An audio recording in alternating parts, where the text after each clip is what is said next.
Welcome back to the Star Wars Newsnet Timeline Show, episode 17. We are nearing episode 20, but we are still camping out in the year 232 BBY. Luke, it's good to see you. We haven't recorded Timeline Show in a while. Obviously, these come out every Saturday, but it's been a while since we sat down to record. So I'm looking forward to diving back into Young Jedi Adventures, our favorite toddler show out there, or youngling of the younglings show out there. How you doing today?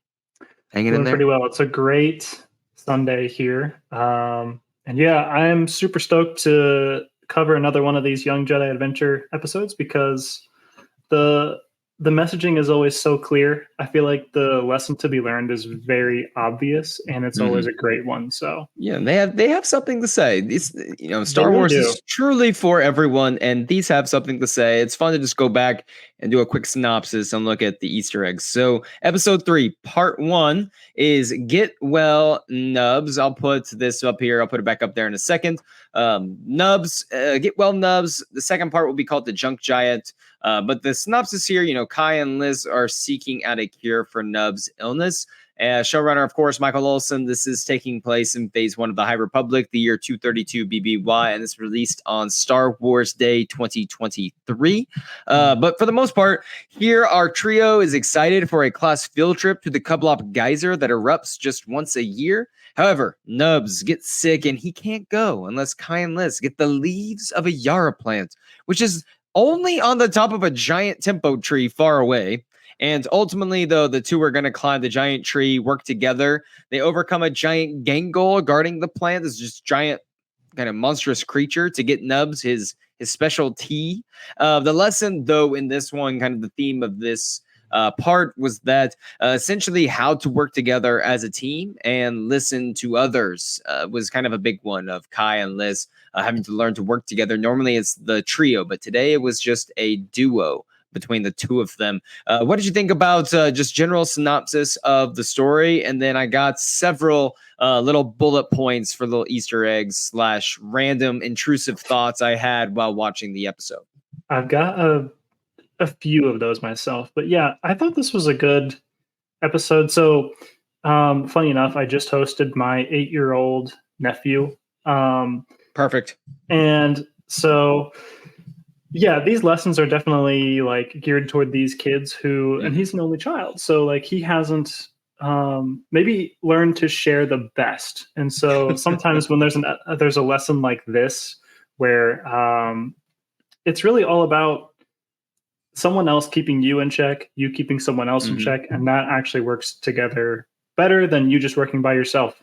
So I love this lesson. I love that these two go on this crazy adventure that's really before something that sounds like an even cooler adventure. Them going to this Kublop Geyser that it erupts once a year. We actually don't get to see this really. Oh, we do. We do at the end, but the end, yeah. There's this whole crazy getting the leaves thing that's much more important than the actual like real trip of the thing. So I think that's funny that they kind of camped out there for the episode. And they're all doing it for their friend Nubs. So a couple of notes here. You ready for this? Ready. One thing that became canon in Star Wars in this episode was point number 1, that we do have muffins in Star Wars. They were passing out muffins at the beginning of this episode. How do we feel about muffins being in Star Wars? We okay with that? No complaints. I'm a huge fan of muffins myself. I think we should have more muffins in Star Wars, actually. More muffins in Star Wars. Hashtag more muffins. So Liz is so in tune with creatures, and that was another, point that we're going to see in this episode. But you get that a lot through at least once, almost every episode, kind of Liz being in touch with creatures. I thought that was really good. But again, this Kublop Geyser is like this once a year sort of event that happens, and I thought it was just cute that the friends are risking them even getting to see the event in order to help Nubs get better so he can go, because they know it means more to him than it does to them to be able to go to this. Yeah, it's a great lesson of self-sacrifice, which is a very hard thing to learn. I mean, there's so many adults that don't really practice that themselves. So, I mean, it's important for kids to really learn that society is better off with you sacrificing for the betterment of others, for all. So this was funny. So Nubs is sick, and we're not laughing at sickness here on Star Wars Newsnet, but he just has a common cold. Apparently Star Wars here on Tanu, we can have training lightsabers and blasters, and the Bacta is slowly becoming more prominent in the galaxy, but we still do not have a cure for the common cold out here in the Outer Rim. Thoughts on not having a cure for the common cold yet in Star Wars? So here's my thoughts on this. It's Nubs who's taken down by this cold. So I'm thinking if this same cold would have infected Liss or Kai or any of the other characters, this might be a fatal situation. Because think about Nubs. He is probably the strongest character we've seen on screen. He's lifting trees left and right in this show. Something that's taking him down is probably incredibly tough. So I think he might not be showing up, but he's going through a real tough internal battle. That's my he basically got diagnosed with it this is like the terminal illness that for a human, but like for him, it's like it's just the common cold. Another thing, Mother Zia is just absolutely ready to get rid of Kai and Liss in this episode. You know how I know this? Because it took 3 seconds for her to agree to send them across the planet to find this leaves on this giant tree. It's the only place they grow. And she literally gives them the Jedi Temple speeder bikes. Like, she's like, take the Jedi Temple speeder bikes that are really not for you, but take them, please. Go. Go. See you later.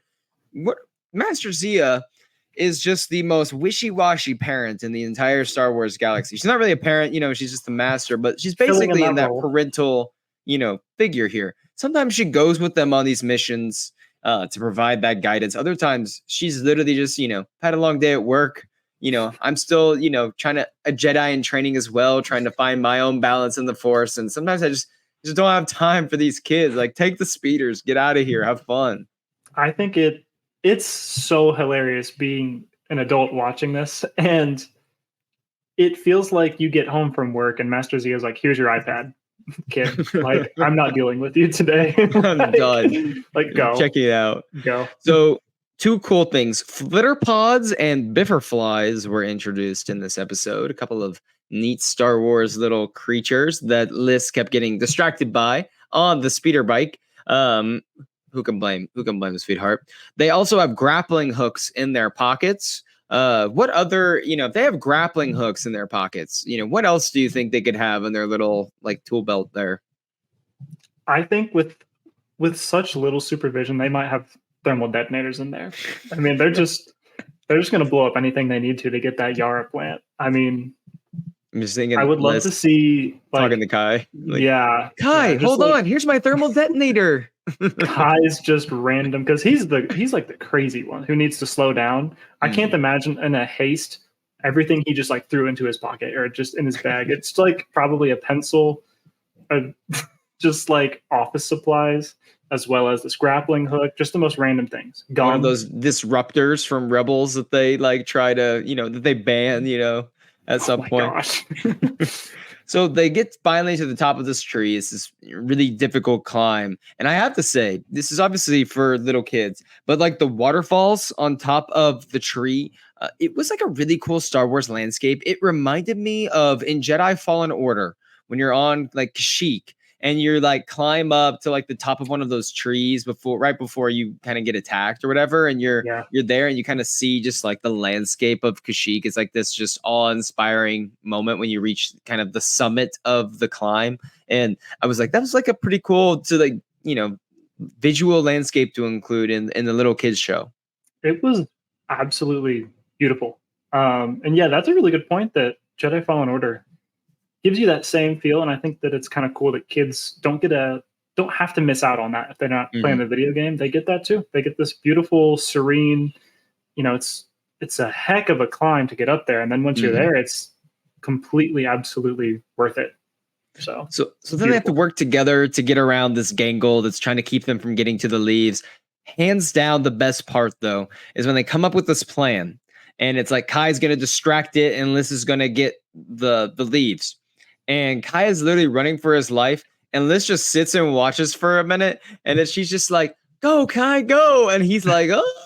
And it's just, I was laughing out loud because she waited a good like minute and a half of just chilling, Yes. watching him run for his life, and then she's like, "All right, now." Oh It's just yeah. like she's just having fun watching her friends struggle. Almost, it seemed. Yeah.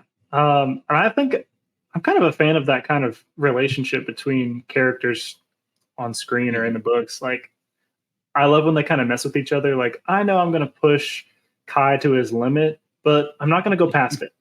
I know I'm a good friend. I'm not going to go past it. He's gonna have to endure some panic here, but I kind of want him to. So ultimately, though, they get their leaves, get back to Nubs, and make his little tea. They go to the geyser, and the geyser basically erupts and makes like this big rainbow with fireworks. And it's actually, it's a pretty cool display. Like you can see why the kids are so excited. And in America, we just had July 4th celebrations with the fireworks and everything. So it was like, oh, the episode 3, that's their yearly geyser for their fireworks celebrations. How lovely. But I was questioning though, how come this is only the kids? Like, where are the adults? Have they just seen one too many couple up geysers? Like, it's not that big of a deal anymore. But what's your take on the fact that the adults seem to not care about this historical event that happens every year on their planet? I think it's great that you brought up July 4th because it really could be really similar. I know I myself, I'm so sorry, guys. I actually didn't attend a like fireworks showing on July 4th. I was just chilling in the me house. either. So I'm one of I those get people it. I'm talking about. Yeah. Yeah. So like the adults not being there for this Kublai geyser. I mean, if you're gonna live, some of these people are not human, so they live even longer than like 100 years. Right. If they miss one, no big deal. So it's not surprising, but also, yeah, I think you'd want to attend with the kids. You'd maybe want to be there for them while it's special to them. Go on your way. So we'll move along. Move along. Anyway, so that's the first part. Now we get to part 2, and it's called the Junk Giant. And this one is where the young Jedi are setting out to catch a thief, which ultimately that thief turns out to be Tabor, who is striking once again. And he's stealing from Marla, who you see in this image here. And the trio help Marla. She's the junkyard owner of Kublai Springs. And they basically are helping her organize her junkyard and catch the thief, who turns out to be Tabor, who is stealing all her junk. And he's turned all of this junk and scrap metal into a huge, what he calls, junk giant to steal the famous statue of Kalia Kublai, who is, I guess, the founder of Kublai Springs. And her statue, the statue there is very prominent in the springs, very sacred to all who live there.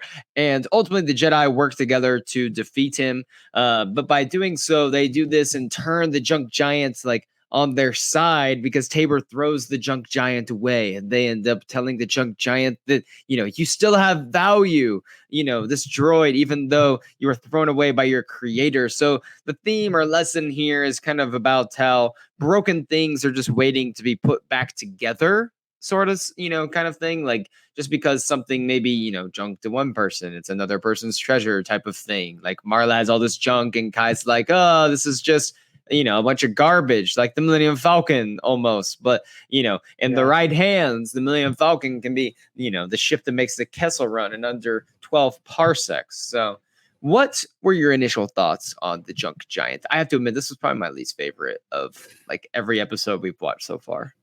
Ooh, dang.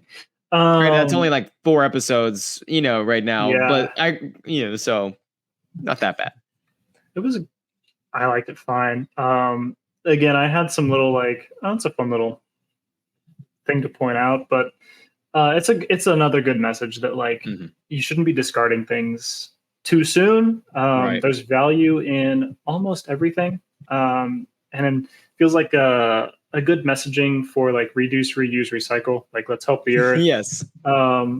And also, like, don't trash what things. someone views as valuable, like, you shouldn't dismiss right away. Cause I think that's an important message for kids too. And I see this, in middle school as a middle school teacher, like a kid that comes in with something that's really precious to them. And another kid's like, well, that's stupid or that sucks. And, you've probably been there as a kid or, when you're passionate about something and someone else like trashes it and you're like, what the heck? Like, it makes you feel bad. Like, I think that was a good, another good example. So, even with this franchise, I mean, there's people who think that Star Wars is dumb, and stupid, and just for kids. And so it's like, well, I like it. I'm an adult, so you're gonna have to go through that your whole life. So 100%. And my girlfriend's not a big Star Wars fan. But she loves that I do all this Star Wars stuff and everything. But I did remind her, Janelle. So I reminded Janelle yesterday. I was like, man, how are you feeling? We have less than 2 years at this point for you to fulfill, your promise. And she's like, her mind's racing. She's thinking, what did I promise? Like, what was this? Like, and she's like, it has to do with Star Wars, doesn't it? I was like, oh, it does. And she goes, what did I say I'd do again? And I was like, you said that you would watch all of The Mandalorian with me before the Mando and Grogu movie. And then you'd go see the movie with me. And she looks at me for a second, looks down, looks back at me and goes, I did promise that, didn't I? And I was like, yes, you did. And she goes, well, sounds like 2026 of January is a great time to start. I was like, okay, I guess some time. I was hoping this could be like a process. We go through it, it builds the hype, and it sounds like for her, she's like, I'm going to wait as long as possible before we have this conversation, before we start this process, this journey. That's hilarious. So back to Kubop Springs. Couple notes here. Number 1, Nubs downed a giant ice cream cone. Very early on, like giant. That's like imagine like a triple scoop waffle cone times 2. That's what he's downing right now, and it just makes me wonder: is that the source of his strength? Like ice cream. I'm gonna go with yes. Okay. And also we have fun. Ice cream is oddly a fun little part of a book we'll get to later, but it's the living force. So okay, it's fun. But ice cream is kind of like. Later is in like all these Star Wars creators have this like common thread of like, we love ice cream. Yes, absolutely. Ice cream prominent in Star Wars, and now canonically the source of Nubs' great strength. Has to be 100%. So Clea Kubop founded the Springs. I thought it was cool. They even just decided to include that. Marla, the owner of the junkyard, had an interesting quote. She said that every piece of broken junk is special. Look at the Falcon and she said like every piece of broken junk is special, and like Kai kind of gives her like a weird look about that, and it reminded me of like the Millennium Falcon, of course I mentioned, but also reminded me of like my own personal Star Wars collection and how I have certain like action figures, or he's always sitting right here, I can just grab him. Like how special this one right here is for me, this Jar Jar Binks like action figure. But if you ask like a lot of Star Wars fans, they would just be like, no, Jar Jar is stupid, he is the worst, like stop. But to me, it's like I always have Jar Jar sitting somewhere close by. Yeah.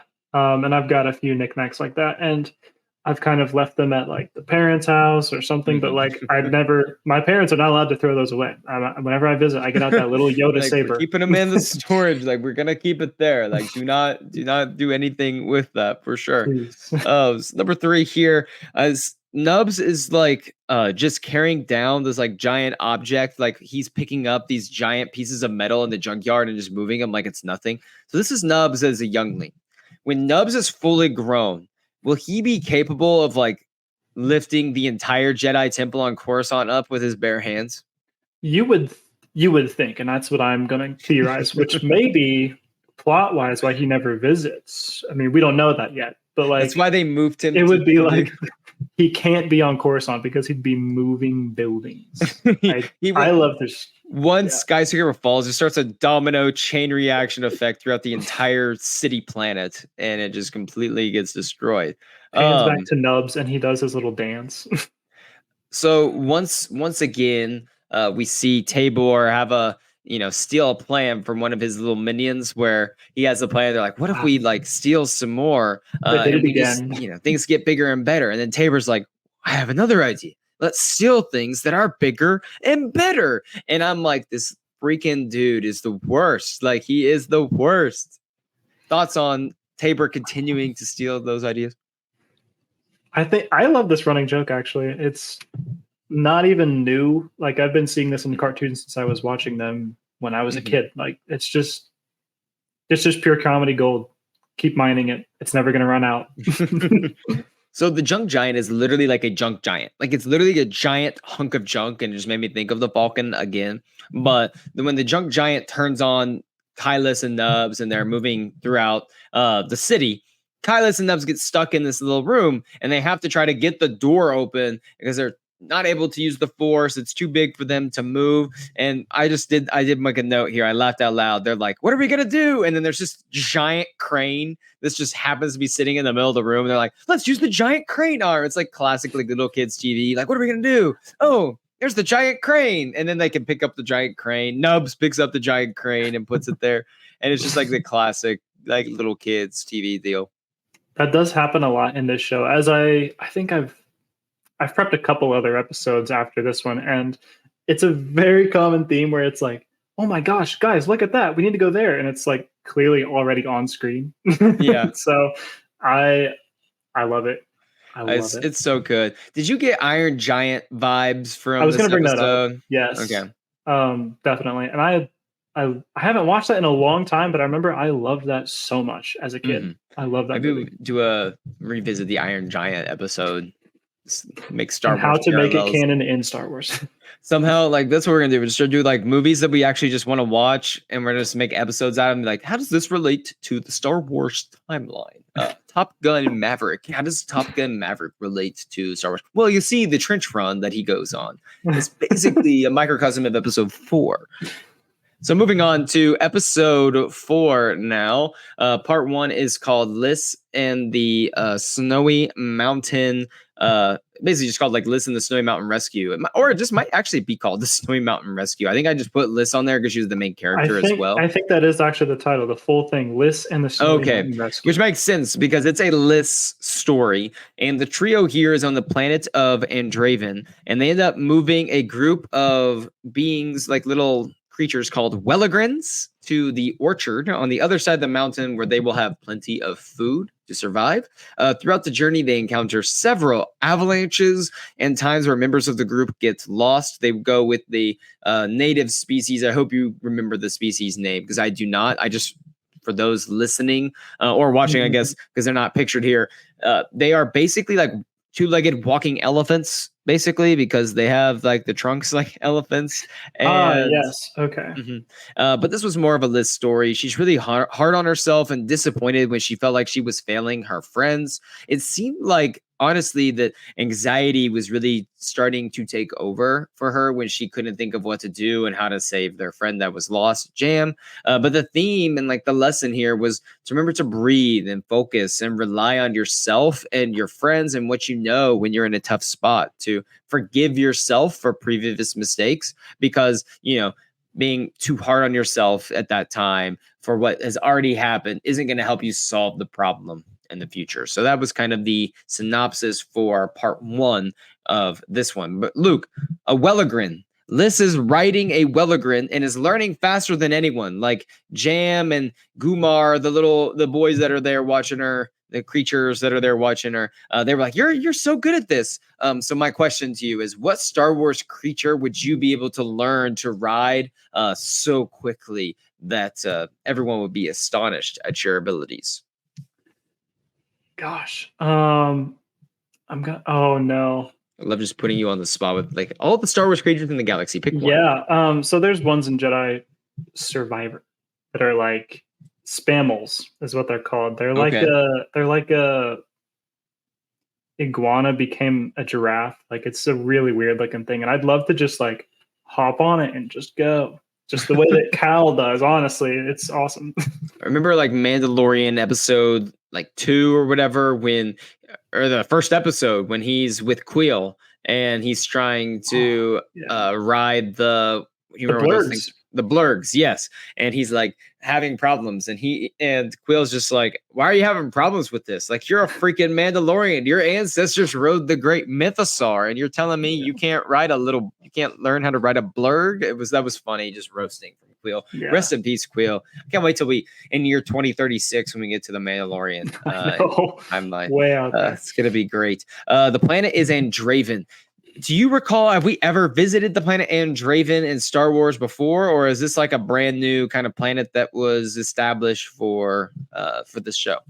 So personally, I have not read any book or comic or seen any movie or show that has listed or has traveled to Andraven before. So I believe this is a new planet we are introducing to canon, but it seems like you've got some source material in your hands, and maybe you're going to prove me wrong here. Oh no, I wasn't going to prove you wrong. I trust you that we are definitely haven't seen Andraven before, but I was just getting prepared for my next talking point, which is Mugen tea, which is something that's a hot commodity apparently in Andraven. They make great Mugen tea, as you can see.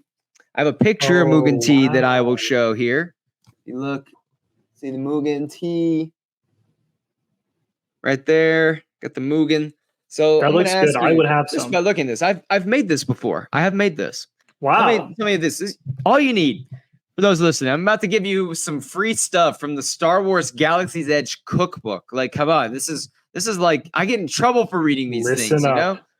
So right here, it's just a 1 1/4 cup prepared unsweetened iced tea, 1 cup of chocolate milk, a 1/4 cup of Mugen spice syrup, see page 33 for what Mugen spice syrup is, and a 1/2 cup of heavy cream. We're pounding the heavy cream, okay?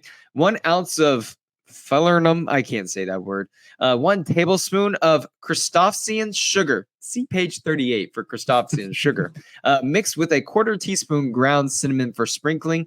All you got to do is combine the iced tea, chocolate milk, and Mugen spice syrup in a small pitcher and refrigerate until ready to serve. Pretty good. It's pretty easy. Some notes on this was, this was the kind of tea they would used to drink back before big business dipped its filthy fingers into the concentrate. If you ask any respectable barkeep, they will have like this ready to whip up on demand. So Mugen tea, big thing here on Andraven. How do we feel about the Mugen tea? That's crazy. I would absolutely have some. I'll try anything once, and that actually sounds good enough to try twice. So what you're saying is I screenshot this to you. We're going to watch The Acolyte in a couple days, and we're just going to sit back and we're going to sip some Mugen tea together when I visit. Sip it. Yeah, that sounds lovely, actually. So Kai is having a hard time with his Welligren, and could not take my eyes off him, like struggling to ride his Welligren around, while also the people that are watching him are just elephants, basically. And it was like 2-legged elephants, and just threw me through a loop. What about you? There's a lot going on here. Yeah. I don't know. I love animals in kind of the same way that Liz does. I really try to connect with them. I love that this is like Liz's thing. And so I love that we get an entire episode here. Like the whole thing is really showing her in her element. And it's not the last one that we'll see either. So yeah, I love it. And I love that it's emphasized even more how much Liz is in her element by showing that like Kai and Nubs are not like easily taking to this. So I think it just helps reinforce the point that Liz is really in the groove here. Absolutely. Like I absolutely love that. And I love it when Jedi force powers are connecting with animals. And we see that played throughout, a lot of like times in the Clone Wars. We'll see it in different books, but for me, like when I think of a Jedi that really connects with animals, my first thought always goes to Ezra.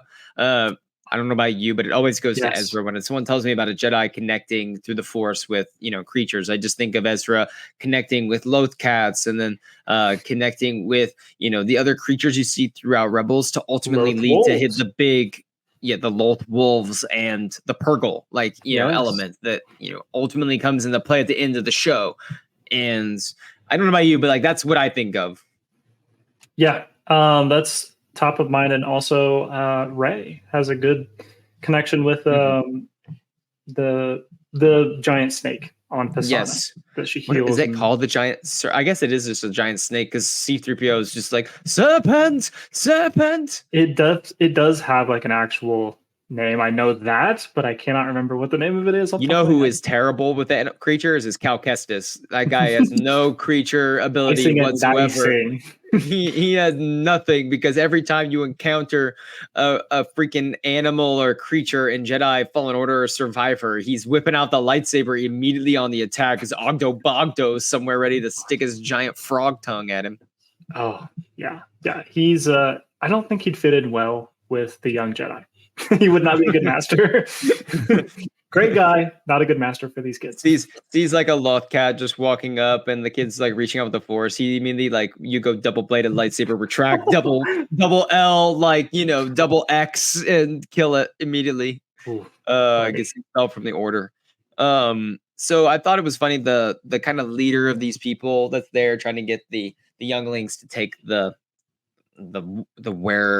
Welligrins across to the orchard. She goes, beware of the avalanches. Make sure you get there before night falls so the snowstorm doesn't kill you, basically. And I'm thinking to myself, she's sending them up the mountain and over. Avoid the avalanches is the funniest line in Star Wars history from like a supervisor to a group of kids. Like, just avoid the avalanches while you're going. Like, it's going. Not it feels like Master Zia. It's beware of them. Like, it's going to happen. Like, there will be avalanches. You have to be prepared for them. Yeah, it feels like part one of the episode. Like, hey, you need to go get this plant. Just take the speeders. Go. I didn't train you on how to drive them, but just take them and go. Just take them. There's going to be avalanches, but you just avoid them. It's fine. Just avoid them. Do your best. Do your best. And so Kai, Liz, and Nubs, they're given these little flutes that help them connect to the Welligrins and everything, but help them like these little ceremonial flutes even. And Liz tries to play hers and does not play it well at all. And in fact, Kai says, wow, that sounds like a sick bantha. And all of the Welligrins run away after Liz plays her flute. And it made me wonder, like, when Boba Fett in the book of Boba Fett is with his bantha out in the Dune Sea. Do you think, he ever, heard that kind of a noise come from his bantha?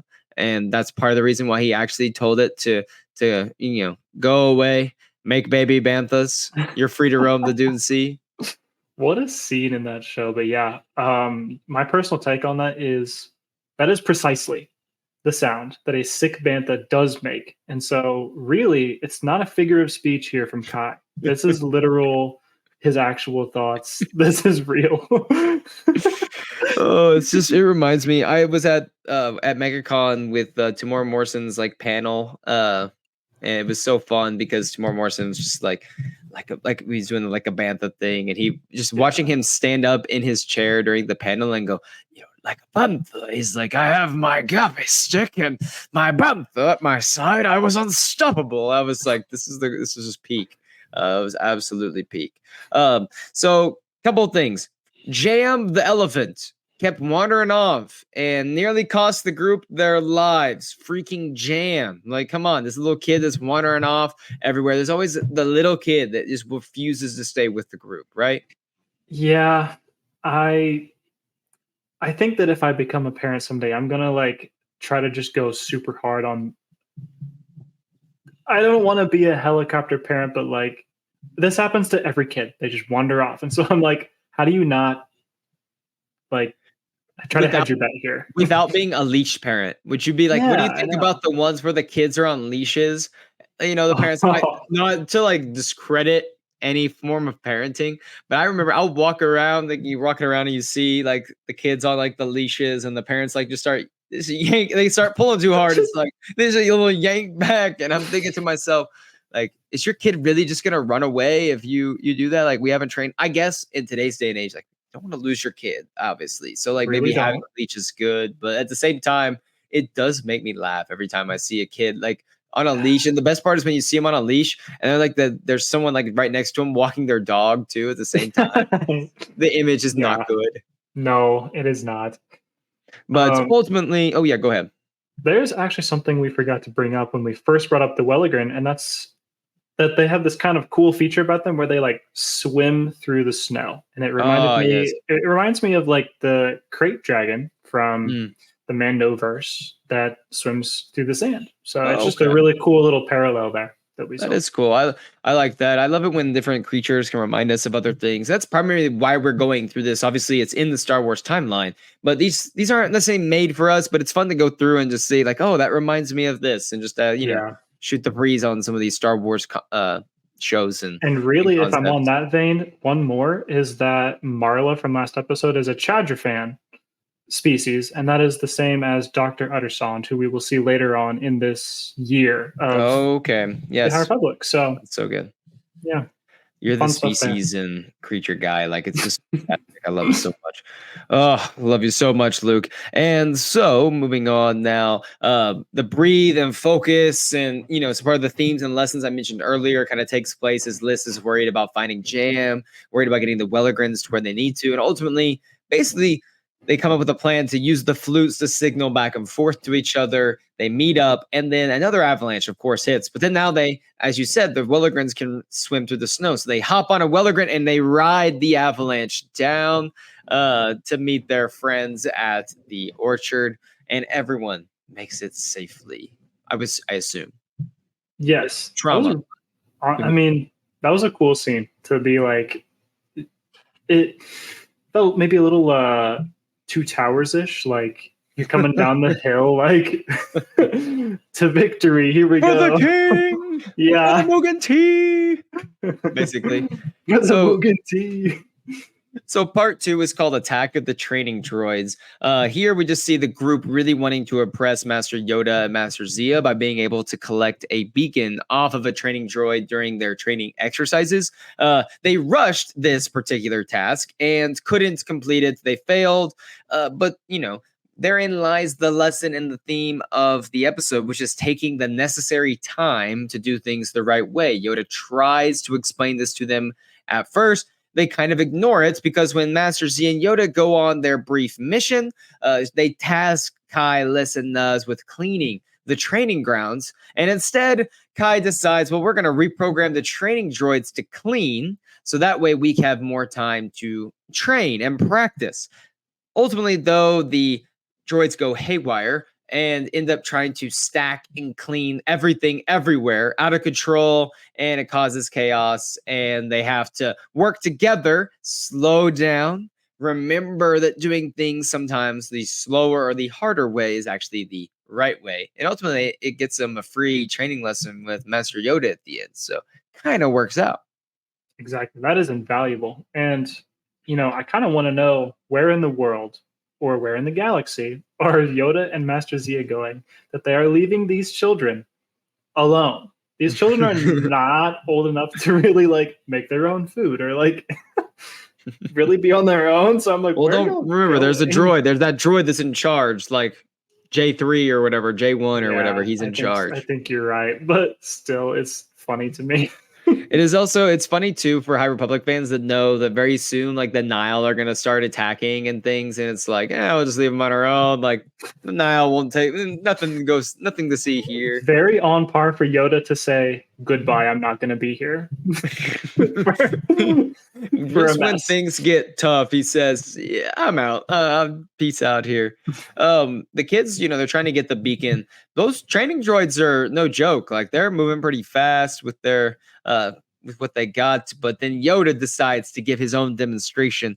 And my note here, I was like, he does his flips and crazy Green Goblin maneuvers as the droid goes full General Grievous, basically. I was going to bring that up. These training droids, I don't know, like the maximum amount of arms they have, but he whipped out 4. So I was like, well, obviously I'm thinking immediately of General Grievous with the 4 sabers. So I thought maybe that was like a small commentary on like if Yoda had been sent to Utapau in episode 3, that would have been over quick. Or not beyond that, though, did they stop training Jedi with the training droids with 4 blades? If we had more of these training droids with 4 blades on max level as when they were younglings, then General Grievous shouldn't have been a problem, right? The Clone Wars could have ended much sooner than should have been a regular Tuesday. should have been like, oh, we gotta go clean up another training drill. All right, we'll go. We'll send someone with less like what's his face? Kit Fisto's apprentice that dies there, like Nafar or Nadar. Nadar, yes, Nadar would have been able to survive instead of brutally getting killed. I think he got like sliced through the chest or something. R.I.P. Poor Nadar. So Kai does this. I don't know if you know this. Every time Kai tries to talk the kids into something, he always does his softer, I know. And he gets soft. So here it was just Nubs and Lister like, but Master Zia said we have to do this. And he goes, I know, Master Zia. Yoda said that we have to clean. But think of all the training we can do if we don't. And it's like he just gets that softer spoken. And they say yes. And he goes, great. And he's just immediately screaming at the top of his lungs again. Oh, man. This feels super on par for, like I said, I spent a lot of time around an 8-year-old. So it feels very on par for like, hey, I was really good in the grocery store. So I think I should get a Jolly Rancher. Or like whenever, at the end, whenever they get back, like, sorry, Mr. Zia, we were just wanting to train more, That's exactly the experience I've had with people that age. Really, I mean, that's really on par. So they go on this great chase throughout the temple. They're literally chasing all over the place. They're chasing through the cafeteria, through younglings' sleeping quarters. I mean, it got quite intrusive. These droids did not care for boundaries at any point in time, which does probably not help the droid liberation like cause in the future if they're unable to see past some of these things. No, it kind of puts droids in a bad light if you think too hard about it. But really, they're just programmed to do one thing, and they're just doing it. I mean, it's not their fault that the programming was maybe a little faulty. L3 would have something to say about this, Oh, she'd be instrumental in probably whipping those droids into shape and then making them even better than the Jedi. And yes, Kai was the one who reprogrammed the droids, trying to get them to clean. Clearly did not do a good job in this episode. But my favorite part, this part of the episode, was when they called Nash. She's great at reprogramming droids. She's great at droid problems. She's like, oh yeah, I'll be there in a second. Flies her ship across town to land. And I'm just thinking to myself, how awesome is Nash's life where she just has a ship? She could have like walked across town to the temple or done whatever. She's like, nah, let me hop in my starship and do a little quick flyover like it's no big deal. Like I would love to pull up to my school this year in my like Naboo in-1 starfighter instead of my 2007 Forerunner with 290,000 miles on it. Or my Honda Civic with its brake light out right now. Yeah, I would love the Crimson Firehawk, please. The brake light is out, like it doesn't work at all. I gotta get a new bulb and put it in, so we're working on it. So it could be like right now, my tire light, the engine light, and the maintenance light are all on 24/7. They've been on for about a year now. So like I have to like chart like whenever thing happens, so that way I can like make sure it's okay. And people will get in my car and be like, are we going to die? Like on the show? Like, no, it's been like this for a year. Like I literally, the air pressure is fine. I just checked it. Like I just took it to the mechanic. He replaced the. You really are driving the Falcon. I am like literally like hunk of junk. Like every time before I go somewhere, I'm like, Han, like, all right, baby, hold together. Like, hold on together. Like, you know what I mean? It's like, yeah. He's like, and then I'm like, we'll be fine. I'm whispering like, hear that, baby? Hold together. It's just so bad. We're going to get as much use out of her as she can. But she has made the trip to the middle school in under 12 parsecs when we were running late for work one day. So that's good. So the solution to the problem they found out was make more messes to distract the droids before they're ultimately able to use the distractive messes and then reprogram them. So that's kind of how it all ends. But then at the end, Master Yoda comes back. And this is the best part. They finish cleaning the temple after Master Yoda and Master Zia get back. And they're like, all right, now go ahead and start cleaning. They immediately finish cleaning. Like, all right, we're all done. And then Master Yoda is on screen going, great job, everyone. I'm like, was he just sitting back in the shade drinking a margarita the whole time? Or, was he drinking his Mugen tea? Mugen tea, yes. Drinking Mugen tea the whole time while they're cleaning. He's like, all right, great job, kids. Now do you want to listen in the Force? I imagine him standing there for probably 8 hours while they cleaned everything outside and inside the temple, and he's just silently watching. You think he's We standing there? No, I think he's on his little hover chair that he has when he's around the temple and he's flying around his little hover chair. We'll eventually get to the book Dooku Jedi Lost, and I think there's a scene in that book where he really does do that. He just sits there and waits until you're ready to really receive the lesson. Yes, I remember there was that one with Dooku, and there's he's like, Master, when are we gonna like? Oh, you're ready to get started? Okay. Okay. So good. Any final notes on this one? Okay, so this final really creative solution of making messes on purpose to catch the droids. As a cat owner, this feels very on par because herding cats, like the quicker you chase them, the quicker they run away. They're faster than any human. So yeah, you have to lure them into any setting you want them to be in. They will avoid any conscious effort you make to do anything. So it resonated with me having a pet that feels like it acts like a droid sometimes. Okay, very nice. Love that. So that's episode 17 of the Timeline Show. Next week, we'll be back with the next two episodes, 5 and 6 of Young Jedi Adventures, as we just keep plowing through season 1 of this show. I love talking Young Jedi Adventures, so it'll be fun to be doing that for the next several weeks and then a few weeks, and then we'll get back into the books and the Light of the Jedi and all the good stuff with that. So it's gonna be a really comics fun too. So those will be fun. Everything. Yes, it's gonna be a lot of fun. Looking forward to it. We'll see y'all next time. Let us know what you think of these 2 episodes of Young Jedi Adventures. Make sure you stay tuned to the Star Wars Newsnet channel. Monday, I believe the Monday when this, after this Saturday when this releases, will be our first mission of the month episode where Luke and I do a fake Star Wars mission that Luke comes up with, and we draft the best possible team for this mission. I'm excited for you guys to see that, listen to that one. That'll be good. And then, of course, Star Wars Newsnet Live every Thursday. And we will see you back here for Light and Life. Remember, we are all the Republic, everybody.